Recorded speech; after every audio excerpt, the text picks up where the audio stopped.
Bonjour, nous sommes en 2019.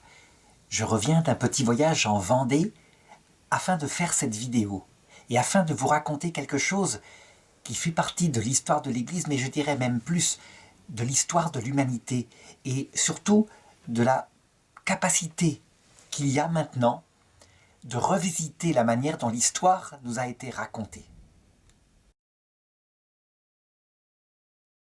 C'est une chose qui est possible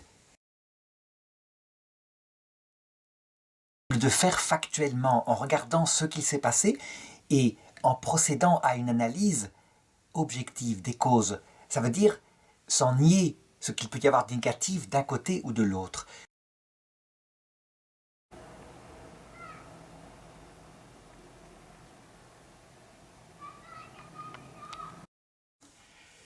Quelle fut la cause de la révolte de la Vendée?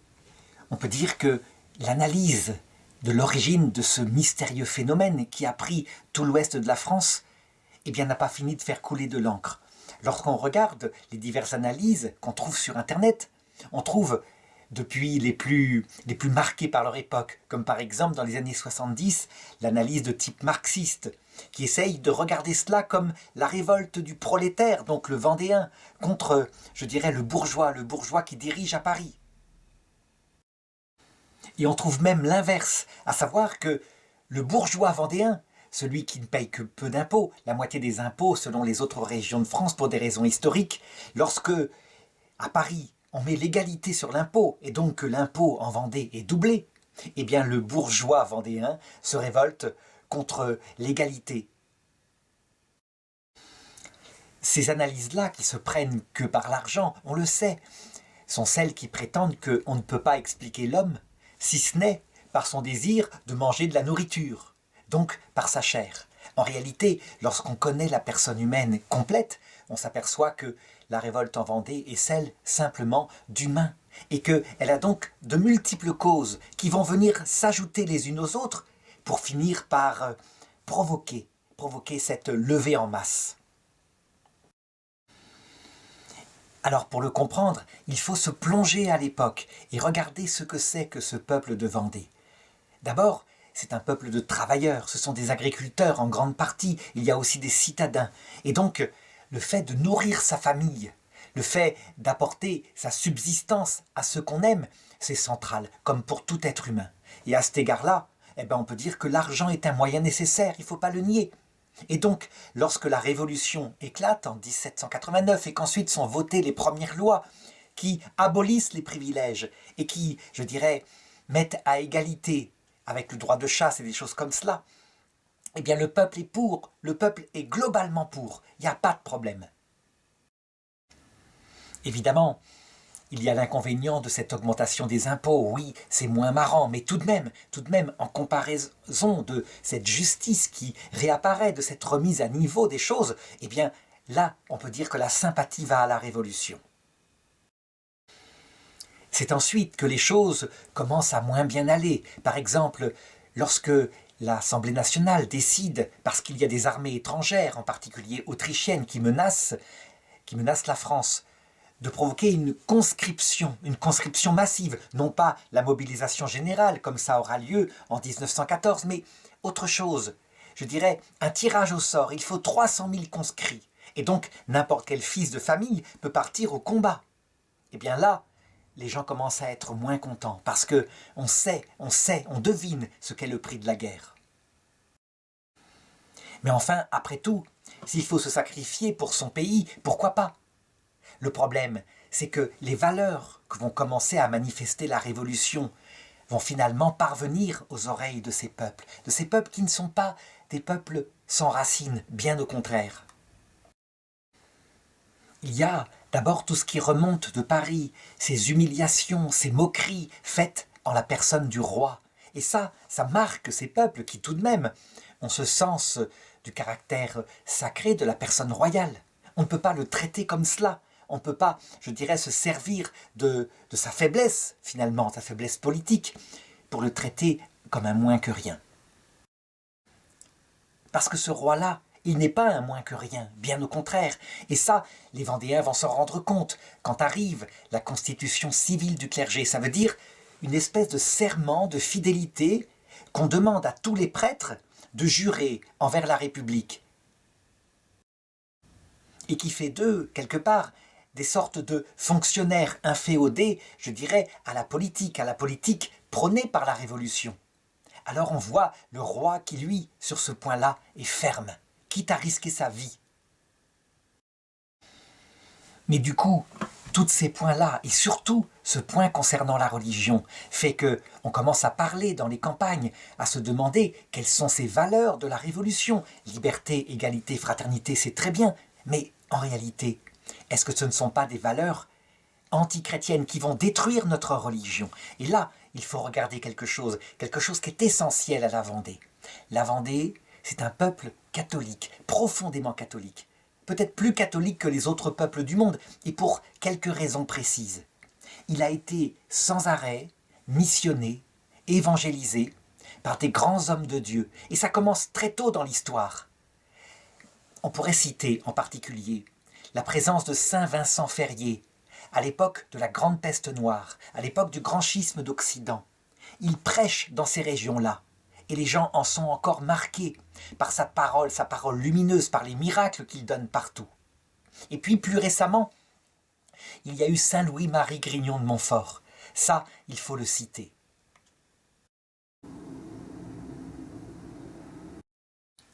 C'est un petit prêtre, tout modeste, tout pauvre, un petit prêtre qui est amoureux du Christ et qui est amoureux de la Vierge Marie. Et il le prêche avec simplicité, partout dans les campagnes, ici, dans l'ouest de la France. Il n'est pas bien vu des évêques, si bien qu'il y aura même certains évêques qui refuseront sa venue dans leur diocèse, parce que, sans doute, il parle trop du ciel, il met trop les gens en fonction de leur destin éternel. Et il n'y a rien à faire. À chaque période, même en période où le catholicisme est la religion officielle, on peut dire que les valeurs du monde restent les valeurs du monde. Un saint est toujours mal reçu. Cet homme-là qui a suscité un ordre missionnaire et aussi des religieuses comme les filles de la sagesse qui ont leur siège d'ailleurs en Vendée. Cet homme-là, il a su parler au cœur des gens, il a même su utiliser des chansons populaires, les transformer en hymnes pour l'amour de Dieu. Et ça, les gens en sont marqués. Et puis il leur a donné la Sainte Vierge. Si bien que le christianisme, c'est l'âme de ces gens. Ils ne vivent pas que pour leur famille et pour les revenus, même si ça compte énormément. Ils vivent parce qu'ils savent qu'il y a une vie éternelle et ça donne sens à leur vie. Alors quand la Révolution française veut prendre leur fils pour la conscription et que les valeurs qu'elle défend sont opposées à ce qui touche à leur conscience profonde, ça finit par faire la goutte qui fait déborder le vase. Je voudrais insister sur cet aspect religieux qui est très peu analysé et qui en fait est fondamental, tellement fondamental pour ces gens que, dès le départ, ils vont coudre ici, sur leur pourpoint de paysans, ils vont coudre le Sacré-Cœur de Jésus.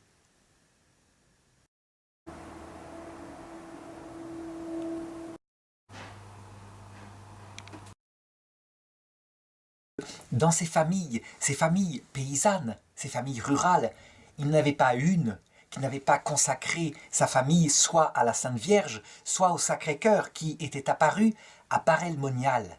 Et les gens y croyaient, ils étaient certains de la protection ainsi de Dieu sur eux. On pourrait se dire, tout s'explique par là. Ce sont des gens superstitieux qui sont de l'Ancien Régime, et quand la révolution qui se fait au nom d'autres idées, comme la liberté, l'égalité, la fraternité, quand la révolution se lève, eh bien, ils n'en veulent pas, ils ont des idées archaïques. En réalité, quand on étudie la manière dont s'est produite la Révolution française en Vendée, on s'aperçoit qu'au début, elle est tout à fait bien accueillie. Les injustices flagrantes, comme par exemple le fait que les nobles ne payent jamais d'impôts, eh bien, elles sont corrigées par cette révolution. Et on peut dire que les gens s'en réjouissent. Qui ne pourrait pas se réjouir de cela? Certains à Paris relèveront que c'est encore un geste du fanatisme dû à ces curés qui ensorcellent le peuple, de ces curés non-jureurs, etc., qui sont des agents de l'étranger. Donc ils auraient toutes sortes d'analyses comme ça. Mais pour le peuple, c'est le sens même de leur vie qui est en jeu.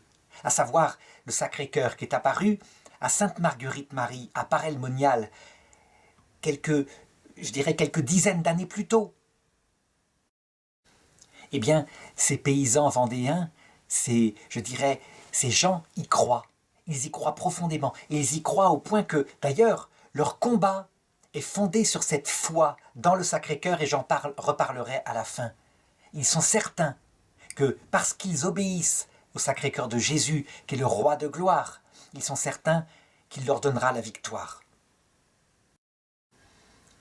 Est-ce que Jésus n'a pas fait des promesses en disant « Celui qui imposera le Sacré-Cœur dans sa vie, celui-là, il lui promet la vie, la réussite ». Eh bien, ces gens, ils y croient. Ainsi, si on veut comprendre la révolte de Vendée, il faut regarder des hommes comme nous, mais des hommes chrétiens, des hommes qui ont cette dimension surnaturelle. Et donc, quand la Convention vient agresser ce qui fait la valeur profonde de leur vie, famille et puis religion, alors ils se révoltent. Il y a eu quelque chose qui blessa la conscience de ces gens. Ce fut le serment que les prêtres devaient porter à la constitution nouvelle qui avait été établie par la Révolution française.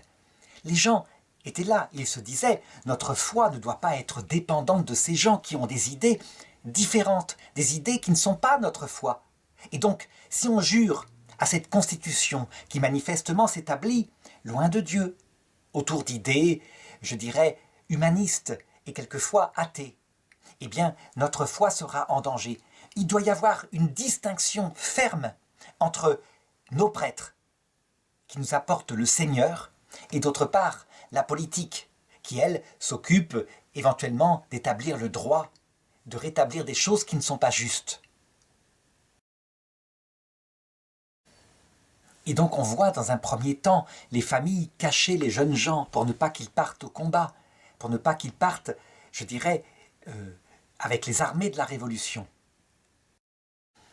Seulement, la Révolution étant en danger, on peut dire que ces lois se font de plus en plus dures. Et au nom de la liberté, de l'égalité, de la fraternité, arrive au gouvernement de la France quelque chose, ou plutôt des idées qui se montrent de plus en plus intransigeantes, de plus en plus dures. Cette réaction peut se comprendre par le fait que la Révolution est en danger, n'empêche que les hommes qui prennent le pouvoir à un moment donné, à savoir Robespierre, Saint-Just, donc des hommes purs, des hommes pour qui l'idée de liberté est supérieure à tout, l'idée de raison aussi. Et ces hommes-là se mettent à appliquer l'idée de la liberté et de la raison avec une absolue non-respect pour la liberté des peuples et aussi une absolue déraison. C'est là que entre, je dirais d'abord, la persécution de l'Église. Des prêtres non-jureurs sont emprisonnés, des églises sont vidées, pillées de leurs richesses, confisquées. Et surtout, toujours au nom de ces idées, des hommes commencent à être exécutés, avec des jugements arbitraires, rapides. Et c'est pas grave, ça n'a pas d'importance. Au nom de l'idée qui est en danger, que ne ferait-on pas? Car en effet, et c'est ça la clé, c'est que pour la première fois, une idée qu'on peut trouver magnifique, l'idée de tolérance, l'idée de liberté, l'idée d'égalité, de droit des hommes devant la loi, l'idée de fraternité, bref, des idées qui ne peuvent pas tuer, eh bien portées par des hommes qui les mettent en avant, qui en font leurs dieux et leurs idoles, des idées vont tuer. Partout, évidemment, en France, on fait le dos rond, sauf en Vendée, où des paysans, menés par quelques-uns qui sont plus remontés que d'autres, essayent de se rendre auprès des petits nobles du secteur qui ont été dans l'armée du roi, pour en faire leur chef, parce qu'ils savent que eux sont incapables de résister à une armée professionnelle.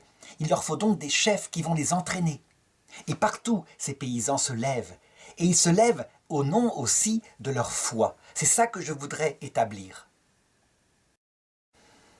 Ce peuple-là, mené par ses prêtres, mais de sa propre initiative, fait confiance à Dieu. Et d'ailleurs, il en porte le signe. On sait que ici et là, il y avait eu des apparitions où le Christ avait dit qu'il fallait mettre le Sacré-Cœur et que le Sacré-Cœur serait la bannière par laquelle il vaincrait. Alors, spontanément, le peuple vendéen décide de mettre le Sacré-Cœur de Jésus sur leur cœur, comme signe de leur appartenance à cette révolte contre les abus de la Révolution. Et cela leur donne une force extraordinaire, cela les motive. Ils se disent « Comment pourrions-nous perdre avec ce Sacré-Cœur ?» Mais ce qu'ils ne savent pas, c'est qu'en face, le déchaînement de la haine et de la violence va être en rapport avec leur révolte qui, somme toute, est locale et ne va pas bien loin.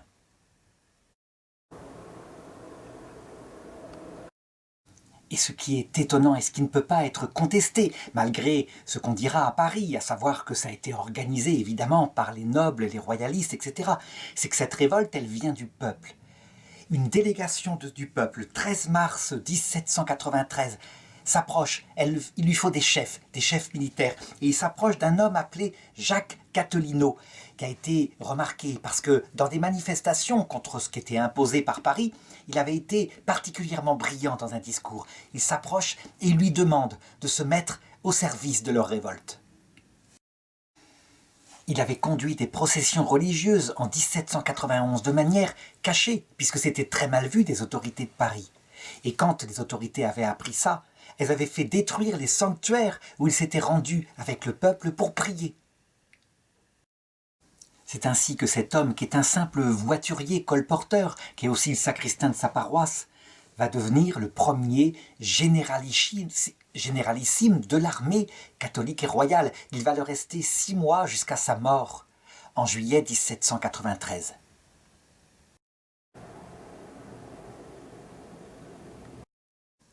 Le même jour, le 13 mars 1793, le peuple, qui sent qu'il va y avoir des répressions venant du gouvernement de Paris, va voir un autre homme, un ancien garde-chasse, un ancien militaire, qui s'appelle Jean-Nicolas Stofflet. Et à la tête de 1500 insurgés, ils arrivent à prendre la ville de Cholet, qui est gardée pourtant par 1000 gardes nationaux. Ce sont les premières victoires. Et là, on peut dire que la révolte a démarré en Vendée. Cette révolte est mal structurée, elle manque de chefs, il faudra en trouver bien d'autres, si bien que ici et là, des exactions commencent à se faire. Le peuple, qui n'est pas, je dirais, tenu par une autorité très forte, par exemple, se rend coupable d'un massacre à Mâchecoul.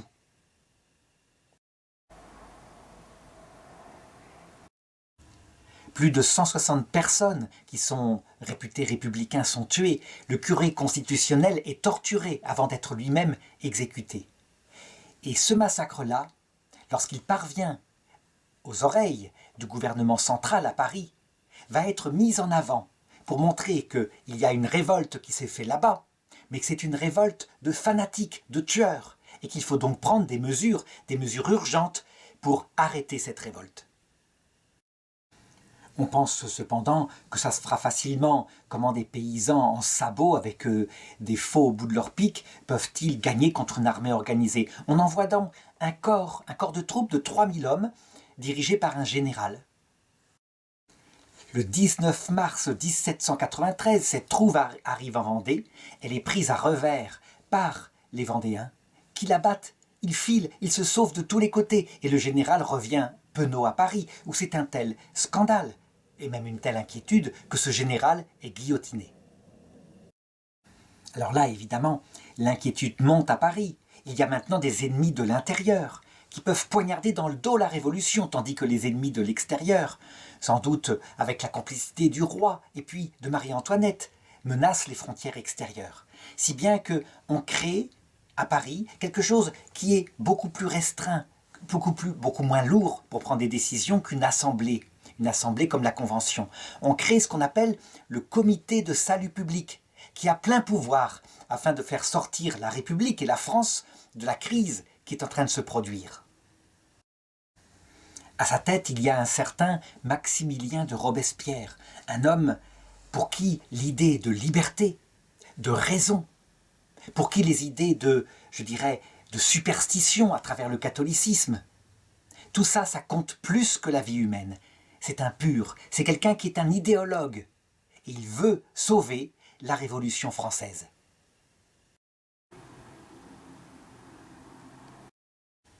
Évidemment, il est sous la surveillance de l'Assemblée, et donc il faut d'abord fortifier son pouvoir, par tous les moyens, puisque l'idée est première. Et donc les mous de la Révolution, qu'on appelle les Girondins, il faut les faire disparaître. Et la meilleure façon de les faire disparaître, c'est de les mettre en accusation pour antipatriotisme, pour doute révolutionnaire, et puis de les faire guillotiner. Et donc, d'avril à juillet, on peut dire qu'il est occupé à Paris par fortifier son pouvoir. Évidemment, pendant ce temps, en Vendée, il y a une certaine, je dirais, possibilité d'attaquer, de s'organiser. Et c'est ce que vont faire les Vendéens. Il leur faut donc d'autres chefs, et ils vont aller en chercher. Par exemple, on pourrait citer Henri de la Roche-Jacquelin, que les paysans vont chercher le 16 avril 1793. Un homme qui accepte de les suivre et qui sait ce qu'il risque. Il est tout jeune, il a 20 ans. Et il fait un discours et il leur dit ceci. « Je suis jeune, je serai moins bon que mon père. » Et il termine son discours ainsi. « Si j'avance, suivez-moi. Si je recule, tuez-moi. Et si je meurs, vengez-moi. » C'est essentiel. Ils savent ce qu'ils risquent. Ils savent que s'ils perdent, ce sera la mort. Et le rôle très important de la religion est encore à manifester par ceci. Ils savent qu'ils risquent leur vie et donc ils se tournent encore davantage vers Dieu. Ils porteront tous le Sacré-Cœur cousu sur leur poitrine. Et à Paris, pendant ce temps, eh bien, le ton monte. Je dirais la crainte, accompagnée par le fanatisme, on peut dire, provoque des discours, comme par exemple celui de Barère, qui, à la Convention, dit « Détruisez la Vendée, détruisez la Vendée, détruisez la Vendée, détruisez ce chancre de la République, et alors, la République pourra être sauvée. » En conséquence de ce discours, le 1er août 1793, le Comité de salut public émet un décret pour mettre fin à la révolte de Vendée. Et ce décret, il est très précis, il donne des directives qui sont celles normales d'une guerre, je dirais, civile finalement. À savoir qu'on enverra une armée aguerrie et que ses ordres de mission consisteront à anéantir l'armée catholique et royale, l'armée contre-révolutionnaire de Vendée. Les hommes seront tués lorsqu'ils seront pris avec les armes. Quant aux femmes, aux enfants, aux vieillards, ils seront déportés dans les terres afin d'être protégés le temps que l'affaire soit terminée. Et les moyens qui seront utilisés seront des moyens efficaces. Les forêts seront coupées, les récoltes seront confisquées, les bestiaux seront confisqués. Ainsi, on estime que si ce peuple révolté a faim, si, je dirais, les hommes sont attaqués par une armée professionnelle, eh bien, on mettra rapidement fin à cette révolte. Et donc, un corps d'armée extrêmement expérimenté, l'armée de Mayence, avec 16 000 hommes entraînés, est envoyé en Vendée. Et là, le général va se rendre compte que c'est une guerre spéciale. Ça ne se passe pas comme il s'attendait. Il s'attendait à un combat face à face. Donc lui mettrait ses canons, les fusils, et en face, il y aurait les paysans qui chargeraient, un petit peu comme des sauvages non organisés. Mais c'est plus compliqué que ça. En réalité, ce sont des armées fuyantes. Ça veut dire que quand elles se réunissent et qu'elles attaquent, elles peuvent disparaître le lendemain. Pourquoi? Parce que ce sont des paysans. Et donc ils retournent s'occuper de leurs récoltes et de leurs familles. Puis ils repartent au combat lorsqu'on les appelle, parce qu'il y a une escarmouche. Alors, on fait des prisonniers, on déporte vers la France, je dirais, intérieure, des femmes et des enfants, mais on n'arrive à rien. Et les rapports qui sont envoyés à l'Assemblée nationale, qui sont envoyés à la Convention, signalent que, en réalité, les femmes sont tout aussi fanatiques que les hommes, tout aussi déterminées à se battre. Et les enfants sont un peu comme des louveteaux qui suivent le courant.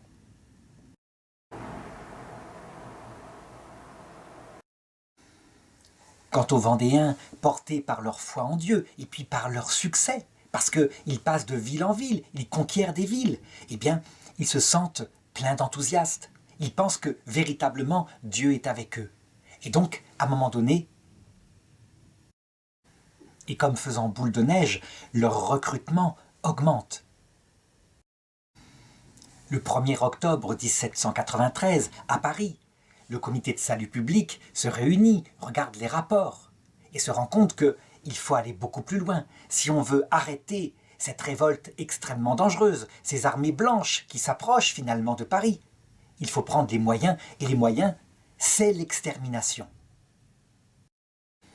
Et donc, à cette date, 1er octobre, est décrété le décret d'extermination. Plein pouvoir est donné à l'armée.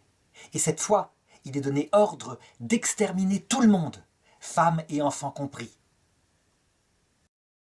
Évidemment, c'est cohérent, on est en pleine terreur, et on peut dire que Robespierre, qui exalte son idée de liberté, d'égalité et de fraternité, est prêt à tuer tous ceux qui ne tolèrent pas la tolérance qu'il veut imposer partout en France.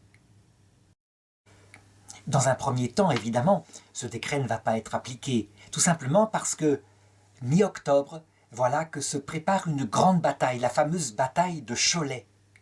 Les 25 000 hommes des Bleus, ça veut dire de l'armée française, se retrouvent confrontés à 40 000 Vendéens, qui sont là, en armes, avec leur chef. Les Vendéens ont confiance, ils se sont confessés, ils ont leurs prêtres autour d'eux, ils ont beaucoup prié pour la victoire. Et ils attaquent avec courage.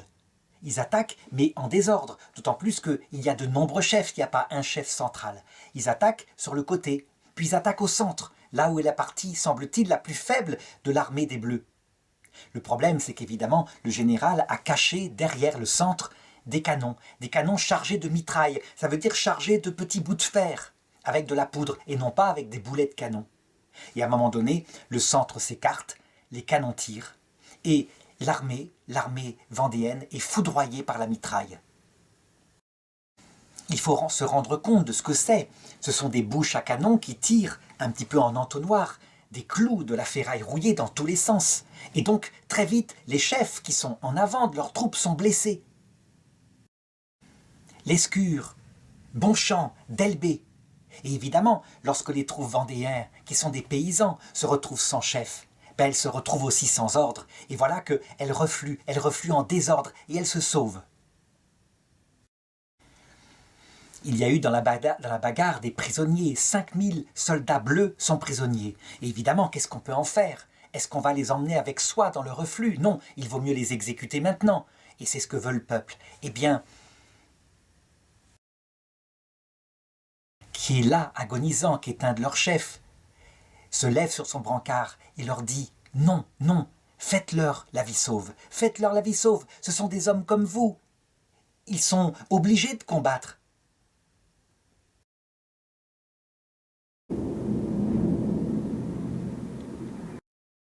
Et puis souvenez-vous, nous sommes tous du Christ.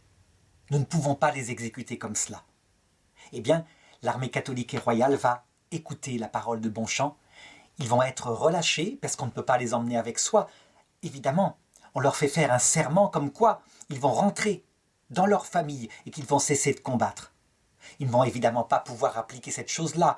Dès qu'ils vont être rattrapés par l'armée des républicains, évidemment la discipline va reprendre leur truc, ils n'auront pas le choix, et donc ils reprendront le combat avec l'armée républicaine. Que faire maintenant? Eh bien les chefs vendéens se réunissent et ils décident qu'il faut évidemment partir vers les alliés, les Chouans qui sont en Bretagne, aller en particulier vers Granville, c'est-à-dire conquérir tout l'Ouest avec cette armée qui est là en marche, et puis on verra bien. Et ils partent effectivement. Est-ce que le geste d'humanité de Bonchamp sera saisi par l'armée des Bleus pour justement apaiser les choses, essayer de faire un traité de paix, faire cesser cette guerre? Pas du tout. Au contraire, les choses seront détournées et les rapports qui seront envoyés ou qui seront donnés à Paris diront que ces 5000 prisonniers ont été libérés à l'occasion d'une escarmouche et que jamais, jamais, ils n'ont été libérés par la volonté des Vendéens.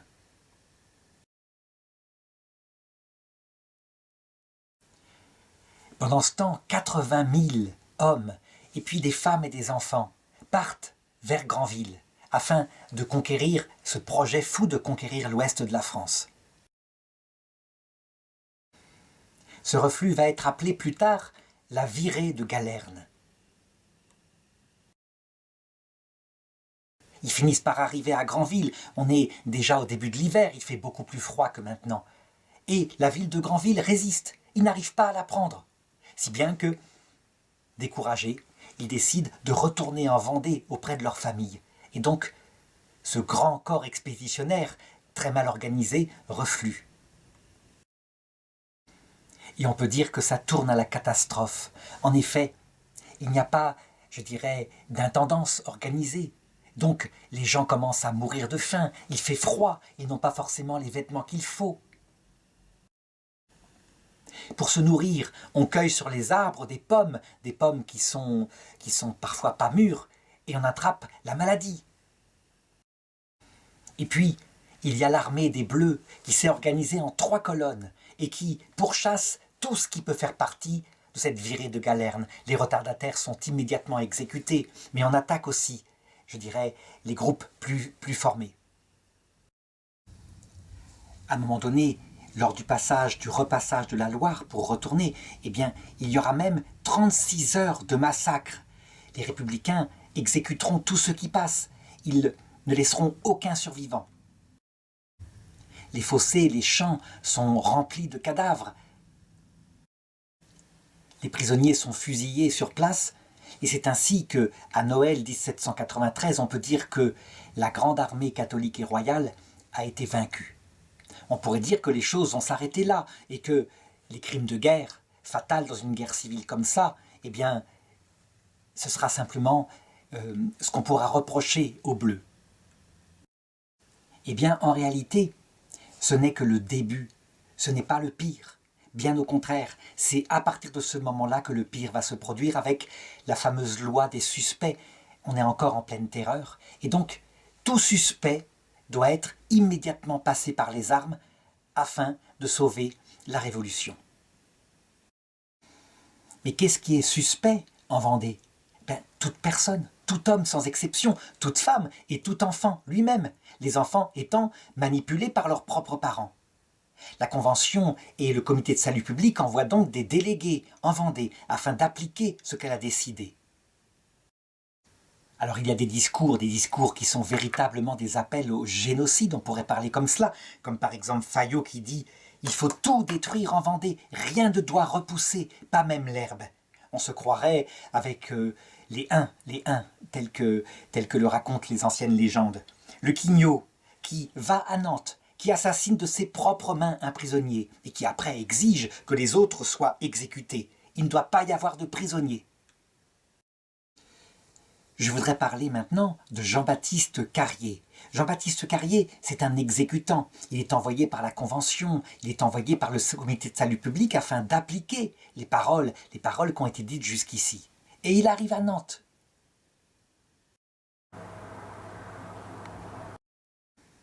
Il voit que des mesures n'ont pas été prises. Par exemple, il y a 12 000 prisonniers vendéens. Alors il se dit, il faut les exterminer. Et comment faire ? Eh bien, autant les exterminer par la faim. Et il leur donne 240 grammes de riz par jour. Et du riz, quand on sait ce que c'est, quand il n'est pas accompagné de pain pour la digestion, c'est une catastrophe. Donc la dysenterie se met parmi ces prisonniers. Le froid, la famine, beaucoup meurent comme cela. Et puis arrive le typhus. Ça veut dire qu'à partir de maintenant, je voudrais parler de choses qui vont toucher à ce qu'on appelle le point Godwin. Ça veut dire qu'on peut faire véritablement le parallèle avec ce qui s'est passé, par exemple avec les Einsatzgruppen, ça veut dire les colonnes d'exterminatrices mandatées par les nazis en Ukraine, en Biélorussie, pour exterminer les juifs et puis les populations slaves qui résistaient.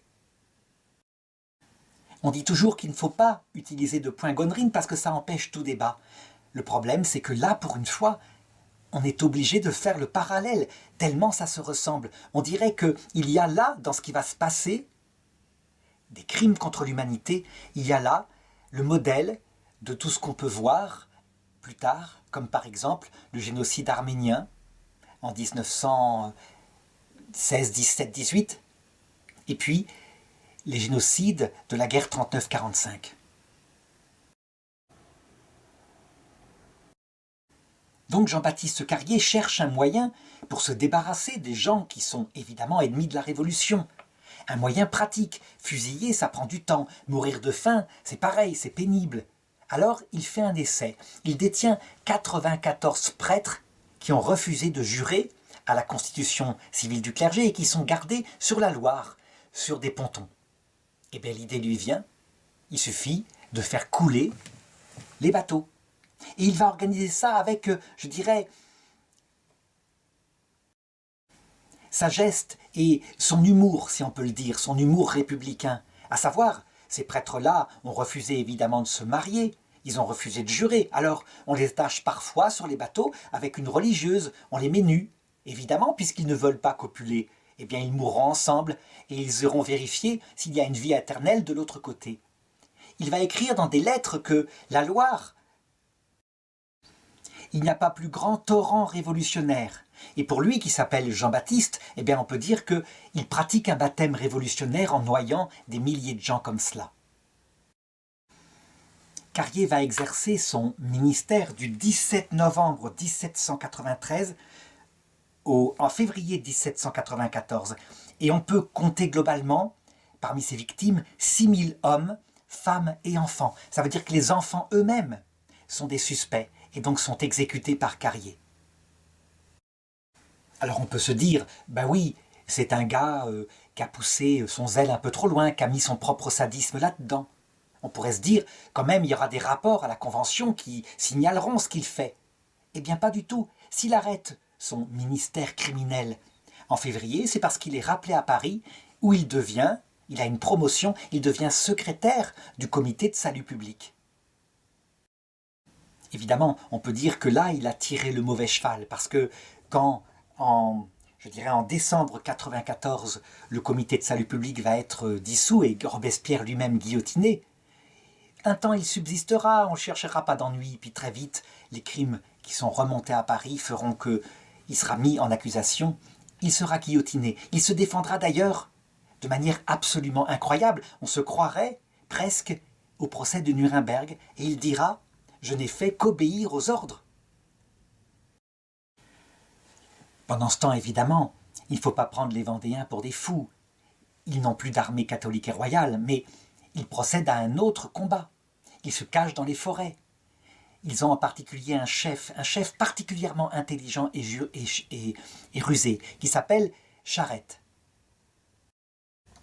Et Charette a compris qu'il ne faut pas attaquer les armées des Bleus face à face en un combat, je dirais, un peu comme on s'attaque aux légions romaines. On y perdra infailliblement. Il faut pratiquer une guerre révolutionnaire. Ça veut dire que par petits groupes mobiles, il faut attaquer des petits corps d'armée des Bleus et puis ensuite se disperser pour ne pas pouvoir être rattrapé. Et je voudrais parler ici de celui qui est nommé pour mettre fin à cette guerre révolutionnaire et qui s'appelle le général Louis-Marie Turreau.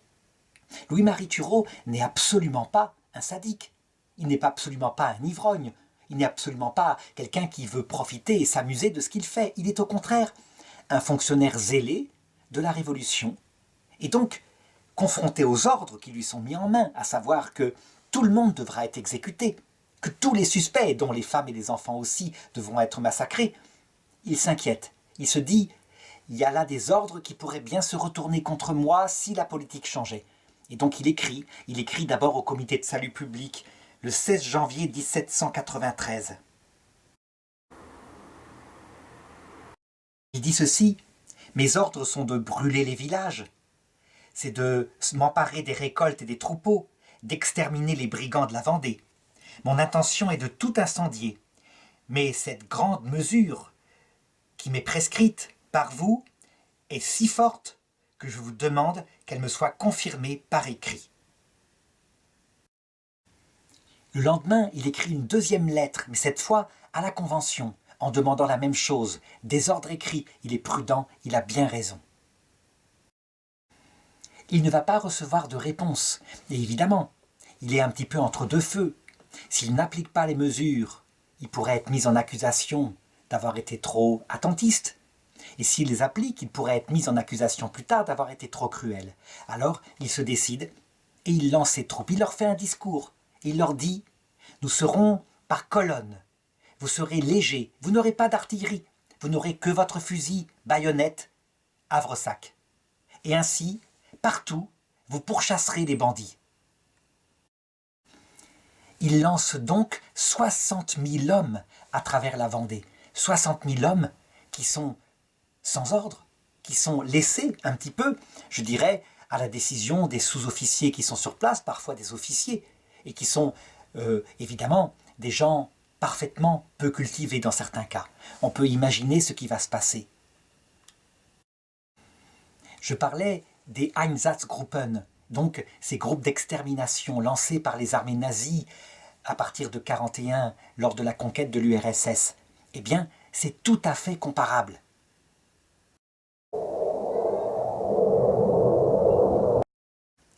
Si on veut se faire une idée de qui est Louis-Marie Turreau, il faut le comparer au général von Choltitz. Von Choltitz, on le sait, en 1944, c'est le gouverneur de la ville de Paris. Pourquoi? Parce que sa réputation est la même que Turreau. C'est un général qui obéit, un général qui ne discute pas les ordres d'Hitler. Il l'a prouvé en Ukraine, où il a fait des dizaines, des centaines d'Oradour-sur-Glane. Ça veut dire, on fait le tour d'une ville, on la cerne, on met les femmes et les enfants dans l'église, on met les hommes à part, on met le feu à l'église, on tue les hommes par ailleurs, et on passe au village suivant. Après avoir pillé la nourriture, avoir fait la fiesta toute la nuit, on passe au village suivant. Eh bien, on peut dire qu'en Vendée, ce qui s'est passé à Oradour-sur-Glane, en 1944, en juin 1944, ce sont des centaines de petits villages qui vont le connaître. Si je comparais Turreau à von Choltitz, c'est parce que von Choltitz, lui, quand il devient gouverneur de Paris, eh bien, sa raison domine. Il a l'ordre d'Hitler de détruire Paris comme il l'a fait en Ukraine, sans jamais désobéir. Et comme il sait que la guerre est perdue, et que d'autre part, Paris, ce n'est pas un village d'Ukraine, il va refuser de le faire, il va livrer Paris au général Leclerc. Eh bien, Turreau, il fait la même chose. Il applique les règles. La réponse finit par arriver, par le ministre de la Guerre, Carnot. Elle arrive le 8 février, et il lui dit ceci. « Tu demandes une réponse venant de nous ? Eh bien la réponse, je te la donne. Tes mesures sont bonnes, extermine les brigands jusqu'au dernier, tel est ton devoir. » Lorsqu'on passe en Vendée, dans certaines églises, on trouve à l'entrée de l'église des monuments aux morts. Des monuments aux morts qui ont été fabriqués par des Vendéens. Pas des monuments aux morts en marbre. Quelquefois, ils sont en carton, en planche, avec dessus inscrit le nom des morts. Et c'est absolument sidérant. Évidemment, on n'atteint pas le taux de mort des nazis à Oradour-sur-Glane, parce que là, les gens ont été surpris, et donc que très peu s'en est sorti. Les Vendéens savent très bien ce qui se passe. Ils sont prévenus, et donc ils se cachent, ils ne restent pas dans les villes. Eh bien, quand les colonnes infernales arrivent autour d'une ville, comme par exemple Luc en Boulogne, où il reste dedans un quart de la population, eh bien, cette population est massacrée. Il y aura 564 morts à Luc en Boulogne, dont 110 enfants de moins de 10 ans. Sur ces petits monuments aux morts, on voit parfois des noms qui sont solitaires, avec marqué « tué dans la forêt un tel ». Pourquoi? Parce que quand les colonnes infernales voyagent et qu'elles rencontrent au bord de la route un enfant qui circule, on le met en joue de loin et on l'abat. Quand on trouve une femme qui est jolie, eh bien on l'attrape. Elle va vivre un certain temps, elle va être violée, puis ensuite elle est forcément exécutée, éventrée, pourquoi pas, puisqu'on boit de l'alcool. Et c'est comme ça que ça se passe.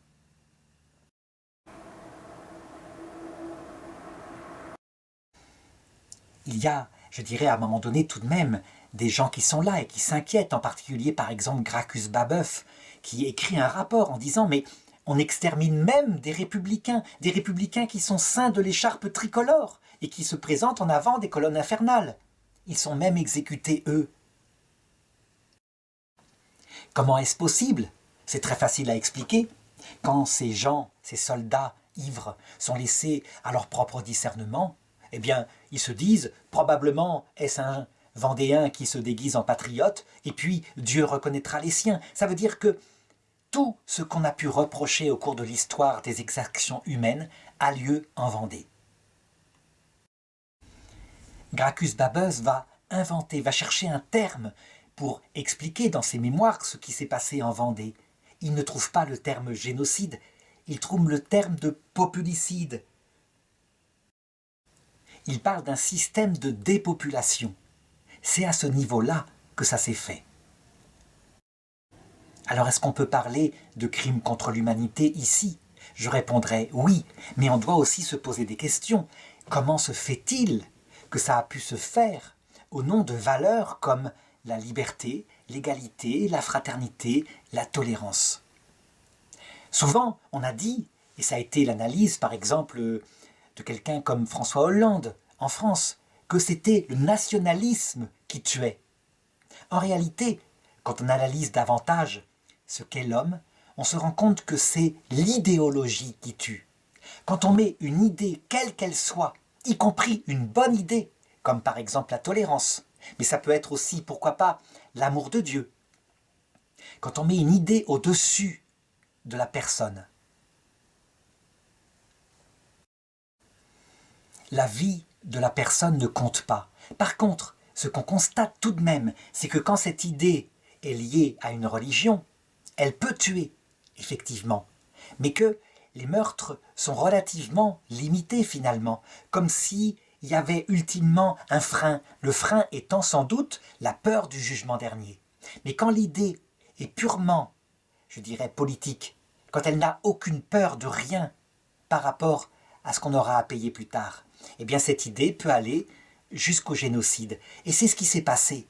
C'est assez étonnant, mais on peut dire que les idées matérialistes, souvent athées de la Révolution française, ont conduit au premier populicide, puisqu'il ne faut pas employer le mot génocide, de l'époque contemporaine.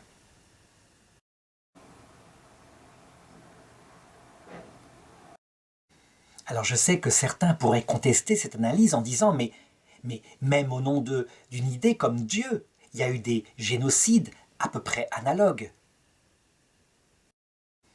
Et on pourrait regarder dans l'histoire, par exemple, le massacre de la Saint-Barthélemy est un massacre qui touche, je dirais, les protestants. Les protestants sont massacrés dans tout le royaume de France. Et c'est sur ordre du roi, c'est vrai. C'est vrai, mais en regardant les choses, on s'aperçoit que c'est ponctuel, ça dure quelques jours, et le roi en devient fou. Fou de sa conscience qui le travaille, et de peur du jugement dernier au point qu'il en meurt. Les chiffres de la Saint-Barthélemy font état de 3000 morts à Paris, de 5000 à maximum 10 000 morts en France. C'est énorme, on le voit. Eh bien, en Vendée, les chiffres pour les plus bas parlent de 170 000 morts et pour les plus élevés de 500 000 morts.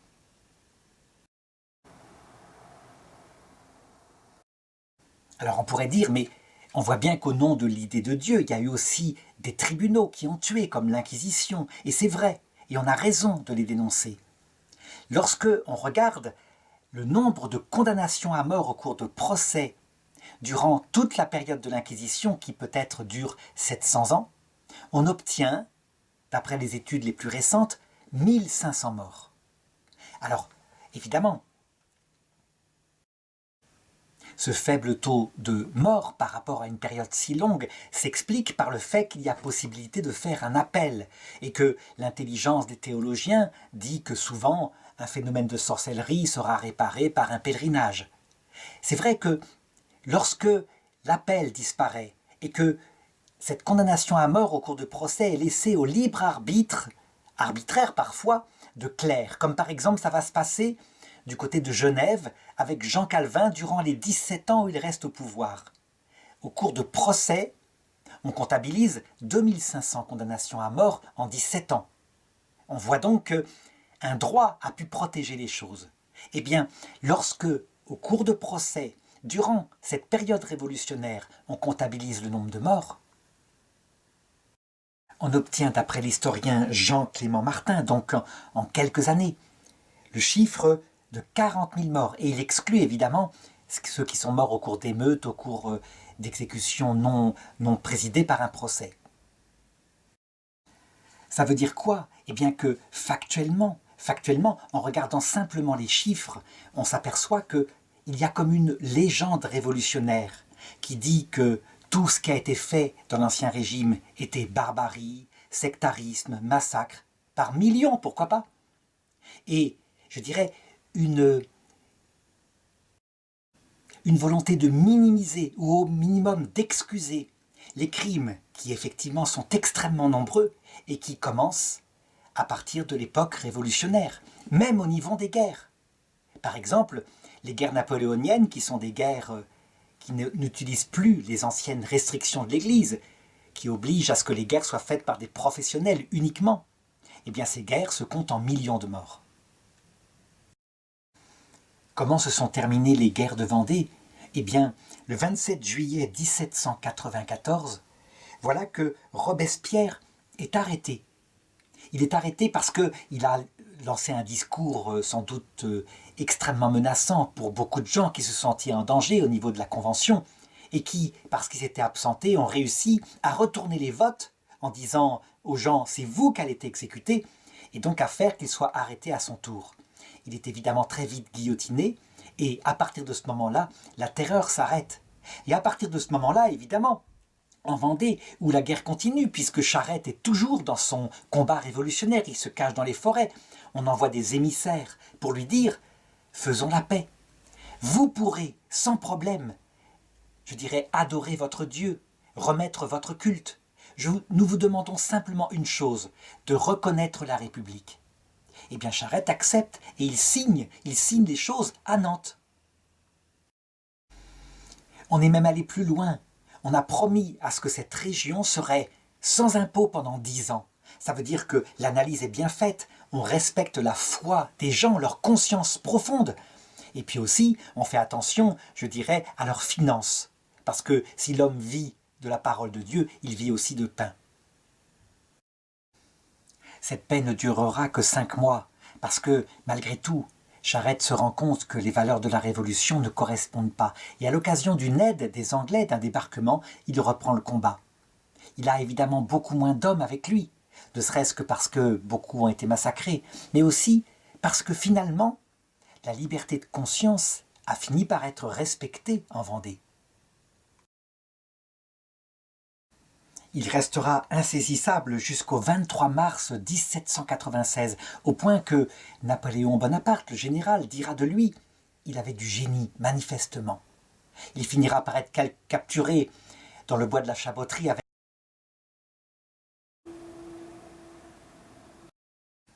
avec les 32 derniers fidèles qui lui restent, ce qui montre, je dirais, la fin de la levée des Vendéens.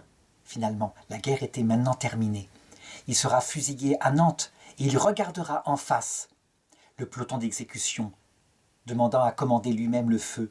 Sa devise était « combattu souvent, battu parfois, abattu jamais ». Alors je voudrais maintenant terminer cette vidéo en posant quelques questions qui dérangent parfois, mais pourquoi pas? Premièrement, est-ce qu'on peut parler d'un génocide en ce qui concerne la Vendée? Je dirais que c'est une question d'autant plus importante à poser que la France s'est permise de voter une loi comme quoi en Arménie et en Turquie, il y avait eu un génocide durant la Première Guerre mondiale. Pour voter une telle loi mémorielle, il faut avoir, je dirais, le cœur propre et regarder sa propre histoire. Le terme génocide a été défini en 1945 comme étant fait contre un peuple à cause de son appartenance à une race. Donc, si la définition est cela, on peut dire qu'il n'y a pas en Vendée un génocide.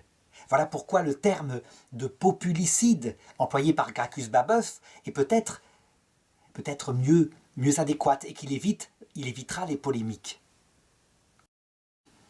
Mais on voit bien qu'en fait, au-delà de la définition juridique, la réalité est là. Quand on tue femmes et enfants, quand on se permet de vider des villages entiers et que seule la population qui a pu se cacher dans la forêt a survécu, on est en train d'exterminer une population. Deuxième question, quel a été, de la part des exécuteurs, le motif de leur massacre de la population. Là, on ne peut pas dire que c'est pour la race, il n'y a pas de race vendéenne, même si le terme est employé parfois dans des discours outranciers. C'est pas ça. Il ne faut pas faire, je dirais, un anachronisme en regardant le motif d'Adolf Hitler qui est unique, qui est particulier dans l'histoire. Par contre, on pourrait dire que le motif, l'idéologie sous-jacente, c'est celle de Robespierre, c'est celle de la Révolution française. Ça veut dire que c'est au nom de l'homme debout, de l'homme libre, de l'homme fraternel, de l'homme dans la recherche de l'égalité de droit que ce peuple est massacré. Et en fait, ce qui est combattu, c'est l'idéologie qui mène ce peuple au combat. Et son idéologie, c'est le catholicisme. On pourrait dire que le massacre des Vendéens est une persécution antichrétienne. De même d'ailleurs que le massacre des Arméniens fut une persécution antichrétienne, mais cette fois pour des raisons nationalistes, par les jeunes Turcs à l'époque de la guerre 14.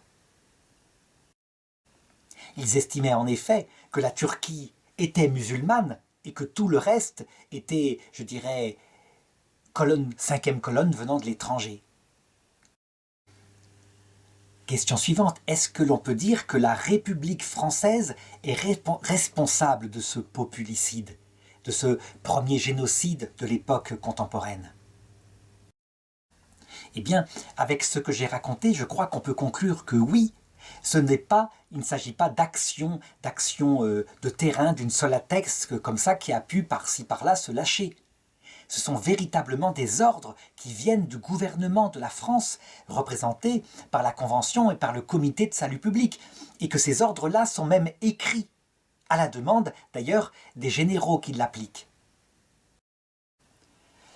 Certains disent « mais non, c'est pas la République, c'est le danger extrême que courait la République. C'est donc le fait d'avoir été attaqué, poignardé dans le dos alors qu'il y avait une guerre qui se profilait avec l'étranger. » Je crois qu'on aurait pu dire cela si jamais les ordres avaient été donnés lorsque la grande armée catholique et royale était tout à fait forte, lorsque les armées étrangères étaient vraiment aux portes, mais les décrets d'extermination ont été pris après. Alors certains diront, mais c'est Robespierre, c'est Saint-Just, ce sont ces hommes-là qui avaient un fanatisme de leurs idéaux politiques. D'autre part, l'opposition qu'il y avait en France était muselée par la terreur qu'ils imposaient. Eh bien, je dirais que si on prend ce parti-là, cette analyse-là, on doit aussi exempter, à chaque fois qu'il y a eu un gouvernement fort, puissant, qui menaçait ceux qui n'obéissaient pas d'être éventuellement fusillés, ou en tout cas de perdre leur travail, on pourra dire que la réalité, c'est juste quelques individus qui par hasard ont été mis au pouvoir qui sont coupables. La réalité, c'est que tous les gouvernements qui veulent appliquer une politique forte l'imposent par des moyens légaux forts, ce qui fut le cas ici. Si on veut exempter la République française dirigée par la Convention et par le Comité de salut public du populicide vendéen, alors il faut aussi exempter les Einsatzgruppen qui ont perpétré des massacres en Ukraine et en Biélorussie. Eux aussi avaient des ordres qui venaient du parti nazi, qui venaient d'Hitler à la base, et eux aussi étaient souvent très malheureux des massacres qu'ils perpétuaient, au point que Himmler, voyant que des hommes parfois se suicidaient ou devenaient fous devant ce qu'ils voyaient, finit par instaurer les camps d'extermination. On peut dire qu'en Vendée, il s'est passé la même chose. On a eu, à un moment donné, la noyade, qui permettait d'exécuter sans que des hommes soient traumatisés par le fait de fusiller ou d'embrocher des enfants. C'était tellement plus silencieux de noyer. Question suivante, est-ce qu'on n'exagère pas en mettant en avant, effectivement, comme l'ont fait certains Vendéens, des crimes particulièrement abjects, comme par exemple des témoignages de fours crématoires où des corps furent brûlés, effectivement après les massacres, mais aussi des témoignages de peaux qui furent tannées pour faire des objets comme des abat-jours. Pourquoi je cite ces deux points-là? Parce que on sait que ce furent aussi des points qui furent cités pour montrer l'horreur du génocide nazi. En l'occurrence, On peut dire que ces faits-là sont des conséquences logiques quand on libère totalement la possibilité de tuer. À savoir qu'à un moment donné, on se retrouve devant des cadavres, on ne sait plus quoi en faire, et donc plutôt que d'attraper le typhus ou d'autres maladies, il faut bien les brûler. Et puis d'autre part, il y a des hommes qui participent à ces massacres et qui y trouvent du plaisir, et un plaisir sadique, d'où, je dirais, des souvenirs qui peuvent se faire ici ou là. Donc je conclurai cette partie politique en disant que on ne peut être que frappé par cette coïncidence étonnante qui fait que la première idéologie matérialiste, athée, globalement, est aussi la première qui a abouti à un génocide. Et que la suite du siècle avec le communisme, le nazisme, mais aussi les massacres nationalistes, ne va montrer que la même chose. Il faudrait donc se poser la question si, par hasard, ce n'est pas une manipulation qui fait dire que la foi en Dieu est responsable des plus grands massacres de l'histoire de l'humanité, tandis que les idées des Lumières, séparées enfin de cette superstition, sont responsables de l'intelligence, de l'humanité, etc., etc. Je voudrais, pour terminer, aborder un thème qui s'adresse uniquement à ceux qui sont catholiques, catholiques profondément, qui connaissent Dieu et le Sacré-Cœur, pour qui les Chouans et aussi les Vendéens, mais principalement les Vendéens, ont donné leur vie, en le portant sur leur cœur lors de leur combat. On ne peut pas ne pas se poser la question suivante. Le Sacré-Cœur avait fait avec Marguerite Marie des promesses absolument fortes, en disant « Celui qui portera ce Sacré-Cœur sur lui sera protégé de toutes les façons possibles, et il obtiendra la vie éternelle. » Il y a eu en France, en 1793, un peuple qui a pris cette parole du Christ au mot et qui a mis sur son manteau de combat le Sacré-Cœur.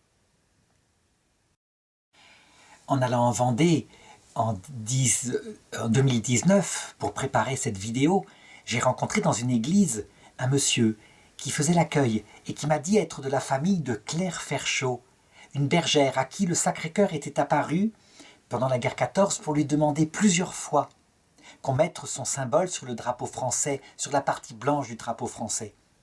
Et ce message aurait été envoyé à l'Assemblée nationale qui, finalement, n'était pas tellement contre.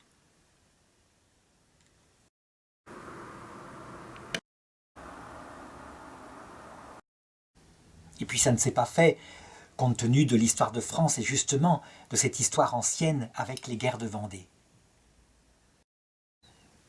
Mais la question qui se pose alors, c'est quoi ces promesses de Jésus? À quoi ça sert que ce peuple se soit dévoué comme cela et appliqué ces directives, et pour aboutir à quoi? Un génocide de leurs femmes, de leurs enfants, chose que personne ne peut désirer. Est-ce qu'il n'y aurait pas eu ici une trahison du Christ? En réalité, il faut comprendre, il faut absolument comprendre le langage du Christ quand on est chrétien. Et je dirais, c'est pas la première fois qu'on fait un contresens, alors que les choses sont claires, Jésus le dit sans arrêt, mes paroles sont esprit, elles sont vie. Ça veut dire que ce qu'il promet, lorsqu'il promet protection, lorsqu'il promet que jamais il n'abandonnera la personne, il promet la vie éternelle. Je voudrais, pour bien l'illustrer, raconter une anecdote qui est arrivée à Sainte Jeanne d'Arc. Sainte Jeanne d'Arc est une autre héroïne française qui prit l'épée pour chasser l'anglais, donc des armes de fer, et sur ordre de Dieu. À un moment donné, elle fut arrêtée et elle fut livrée, je dirais, aux complices des Anglais pour être jugée comme sorcière. Elle se défendit de tout son cœur, mais il faut reconnaître qu'à la période de son procès, les voix qui l'avaient soutenue dans sa jeunesse, qui l'avaient éduquée, Sainte Catherine, Sainte Marguerite, n'apparaissaient plus. Et à un moment donné, évidemment, usée par tant de procès, elle finit par signer un papier que lui tend l'évêque, Monseigneur Cochon, comme quoi elle se soumet à ses juges. Ça veut dire qu'elle renonce à faire appel au Vatican de son procès. Et en échange, elle accepte de porter des vêtements de femme et elle sera mise dans une prison tenue par des femmes. Évidemment, il y a mensonge de l'évêque Cochon et elle est remise immédiatement dans une prison d'hommes avec ses vêtements d'homme bien en apparence. Eh bien, ce soir-là, voilà que ces voix lui apparaissent de nouveau. Et elle est là. Et elle s'excuse d'avoir cédé à sa faiblesse en signant le papier de l'évêque Cochon qui est son ennemi mortel. Eh bien, ces voix, elle lui pose, Jeanne pose à ces voix, c'est-à-dire à ces deux apparitions venant du ciel, la question suivante. Est-ce que je vais être délivrée? Et elle, dans sa tête de jeune fille de 19 ans, elle pense, est-ce que je vais être délivrée par le roi Charles VII? Et les voix lui répondent, oui, tu vas être délivrée, et par grande victoire. Et puis elles s'en vont. Et Jeanne entre dans une joie totale, intérieure. Elle reprend son courage, elle s'habille de nouveau en homme, parce qu'il y a là les gardiens anglais qui pensent éventuellement à pouvoir profiter d'elle et peut-être la violer. On ne peut pas défaire un vêtement d'homme comme on défait facilement un vêtement de femme.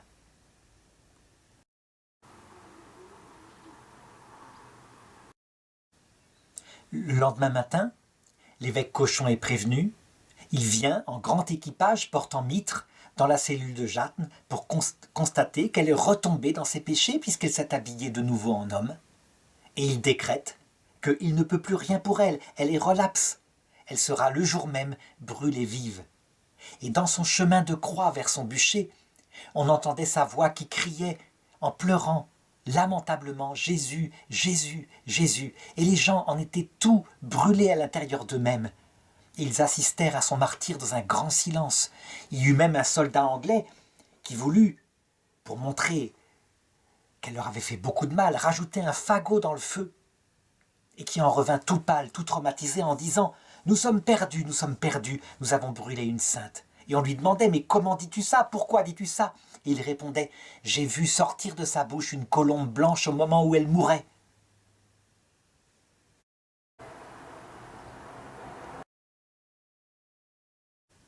Eh bien, cette histoire de Jeanne d'Arc, elle explique exactement le langage du ciel.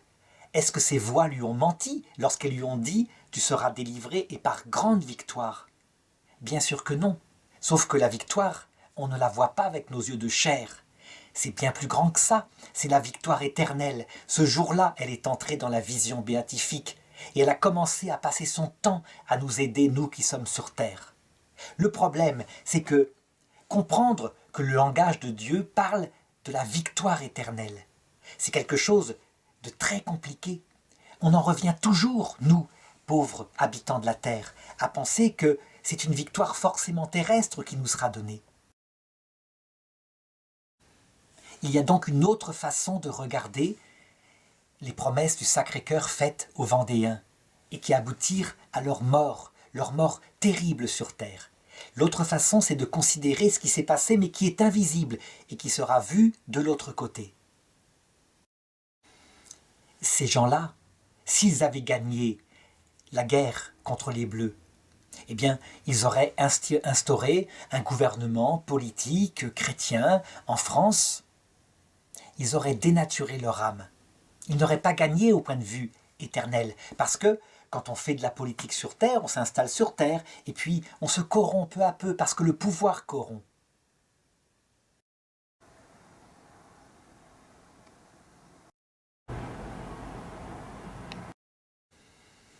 Ils ont obtenu par le Sacré-Cœur une victoire que nous ne voyons pas, nous qui sommes sur terre.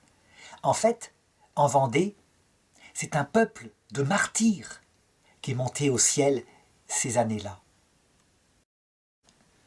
Lorsqu'ils circulaient sur les routes dans la famine, poursuivis par les armées des Bleus, massacrés au coin des carrefours, fusillés de loin, comme cela, avec leur Sacré-Cœur qu'ils portaient sur la poitrine, eh bien ils mouraient pour le Christ. Et ils obtenaient une victoire bien plus grande que celle qu'ils auraient pu obtenir en gagnant sur la terre. Leur âme partait pour le ciel emportée par les anges. Quant à leur souffrance, leur incompréhension, leur désespoir qui ressemble à celui de Jeanne dans sa prison, eh bien en fait, elles préparaient leur cœur parce que nul ne peut voir Dieu sans avoir connu sa propre misère.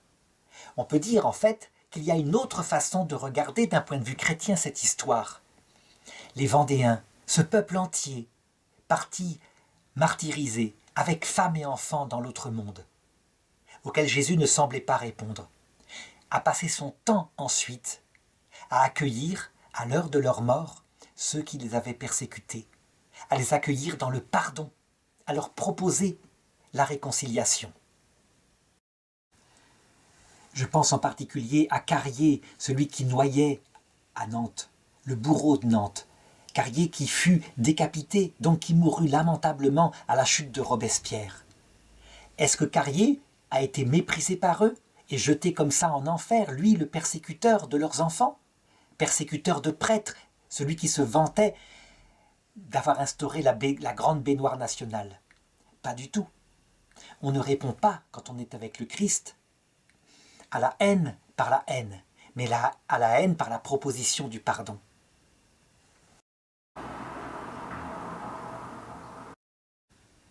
Et qu'en est-il de Louis-Marie Turreau, lui qui porte le prénom de Saint Louis-Marie Grignon de Montfort, qui est mort dans la gloire, qui est mort avec des titres, qui n'est pas mort, je dirais, de ses crimes? Eh bien c'est pareil, il y a une autre manière de regarder cette histoire, une manière chrétienne, en sachant que, arrivé à l'heure de sa mort en 1815, de la même façon, il a été confronté à ses crimes. Et il a retourné son cœur, de telle façon que la parole de Jésus puisse se réaliser. Dieu a soumis tout homme à la désobéissance afin de faire à tout homme miséricorde. En fin de compte, ne seront séparés de Dieu pour l'éternité que ceux qui, face au Christ, méprisant les valeurs puissantes de son humilité et de son amour, auront maintenu les valeurs de leur liberté solitaire, de leur égalité portée à l'envie par rapport à ceux qui ont plus, et de leur fraternité dans un combat pour imposer leurs idées. Et ceux qui, face au Christ, auront renoncé à cela pour mettre en avant les valeurs d'amour de Dieu, d'amour du prochain, ceux-là sont sauvés, après un temps de purification bien sûr.